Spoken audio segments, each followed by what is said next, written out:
أعزائي المشاهدين، أهلا ومرحبا بكم على قناتنا المتواضعة قناة العمدة الشاعر سيد الأشوال، برجاء دعم القناة بالمشاركة وتفعيل زر الجرس والشير لأكبر عدد ممكن من المشاهدين حتى يصل لكم كل ما هو جديد أول بأول، ولك من جزيل الشكر.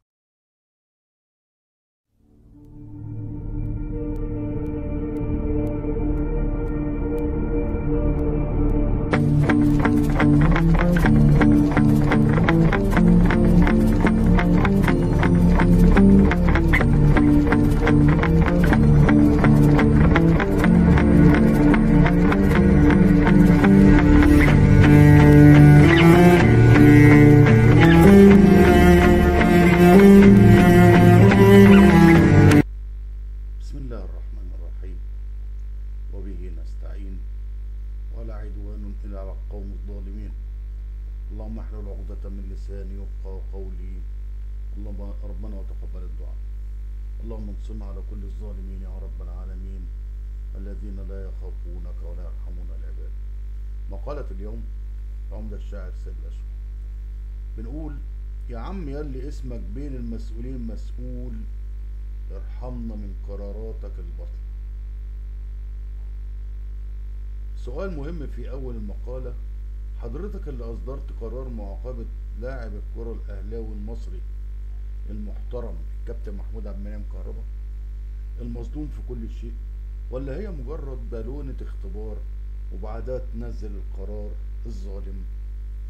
واحد: لماذا لم ينزل منشور من لجنة الانضباط بعد باتحاد الكرة عن عقوبة اللاعب المسكين الذي ظلم من اتحاد الكرة بتزوير عقده مع رئيس نادي الزمالك لذبح اللاعب وسلب كل أملاكه بطريقة غير شرعية وغير قانونية، بطريقة الغش والتدليس والاحتراف في سرقة الأموال؟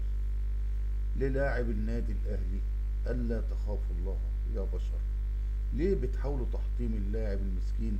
من لا يتقي الله في العباد فليعلم أن الله مع المظالم وناصرهم على القوم الظالمين. 2: كيف يعاقب شخص معزول وليس له صفة بوجوده في منصبه؟ إذن هنا نقول كلمة حق: كيف يعاقب المعاقب؟ وكيف يعاقب المظلوم على شيء لم يرتكبه؟ إذن القصة كلها هي تدمير اللاعب ووقف حاله في مجال الرياضة، ومن الممكن بعد سلب كل أمواله بالكامل وغصب عنه وعنوة. سبحان الله، وما الله بغافل عما يعمل الظالمون، حسبي الله ونعم الوكيل. 3: النادي الأهلي لم يصل إليه إخطار رسمي بهذا القرار الظالم من لجنة التظلم، إذا كان صدر بالفعل. وهناك نشر تسريب جديد على موقع القاهرة 24 على لسان المستشار محمد شيرين فهمي الاثنين 17 أبريل 2023: لجنة الانضباط تقرر إيقاف كهربا لمدة 12 مباراة وغرامة مليون جنيه. هناك بس فيديو تقديم عصام شرتوت سوف نريه لكم بعد هذه المقالة، وأيضا فيديو آخر للإعلامي إبراهيم فايق. نقول: بحثت لجنة الانضباط بالاتحاد المصري لكرة القدم برئاسة المستشار عزت خميس وعضوية المستشار محمد شيرين فهمي وعصام فريد وإيهاب عثمان وعزت أبو زيد الشقة المقدمة من النادي الأهلي ضد رئيس نادي الزمالك لسبوا اللاعب محمود كهربا، وكذلك شكوى رئيس نادي الزمالك ضد كهربا لسبوا جماهير الزمالك. تفاصيل معاقبة اللاعب محمود كهربا. اشمعنى كهربا؟ ما حددوش ليه رئيس نادي الزمالك وقلة الأدب اللي بيعملها بقاله سنين والأخطاء؟ لاعب ما عملش حاجة، ايه ده؟ ايه الانتقام ده؟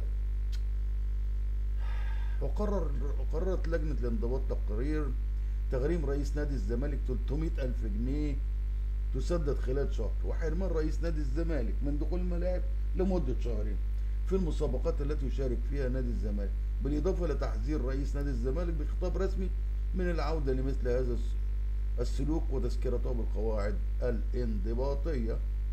هل يا ترى اللجنة الانضباطية بتتناسى ولا بتعمل نفسها مش واخدة بالها؟ رئيس نادي الزمالك مفصول أصلا من أغسطس اللي فات عن رئاسة نادي الزمالك، معزول. ازاي بيقال عليه رئيس نادي الزمالك؟ اذا القصة كلها، الخطاب ده او التسريب ده مش تسريب رسمي، مش جاي من لجنة انضباط، ده حد فبرك القرار ده ونزله. واشمعنى النهارده بالذات اللي في مباراة للأهلي هتتلعب؟ هو كل ما تيجي الأهلي يلعب مباراة، يقرب على لعب مباراة مهمة، ينزل له تسريب علشان يشتت تفكير اللعيبة، وبالذات عبد المنعم كهربا. محمود عبد المنعم كهربا ده النهارده النادي الأهلي ربنا كرمه بيه، بتحاربوه؟ لا إله إلا الله، حسبي الله ونعم الوكيل. كما قررت اللجنة معاقبة لاعب النادي الأهلي محمود كهربا وإيقافه لمدة 12 مباراة. لأول مرة في تاريخ كرة القدم يعاقب لاعب ب 12 مباراة، بالرغم انه لم يرتكب جريمة يحاسب عليها وياخد الوقف ده كله. ده احنا المعلم شيكابالا، واسمحوا لي اقول المعلم، اللي وقف قدام مشجعي النادي الاهلي في وسط الملعب والشاشات كلها جايباه في التلفزيون وهو بيعمل اكبر اشارات اباحيه للجمهور، ما خدش اللي اتحسب على العيل اللي ما عملش غلطه ده. شيكابالا عمل حاجات ما تتعملش في الملاعب المصريه نهائي، برغم من ذلك ما خدش الجزء اللي انتوا صارلين للاعب ده. المعلم الكبير رئيس نادي الزمالك بجلاله قدره بقاله سنين بيشتم في الخطيب وفي شعب مصر وفي الجماهير، وما فيش عقاب واحد خده الا اخيرا نصرته القضاء بشهر حبس، ولعله يكون النهائي في حياته. نكمل المشوار.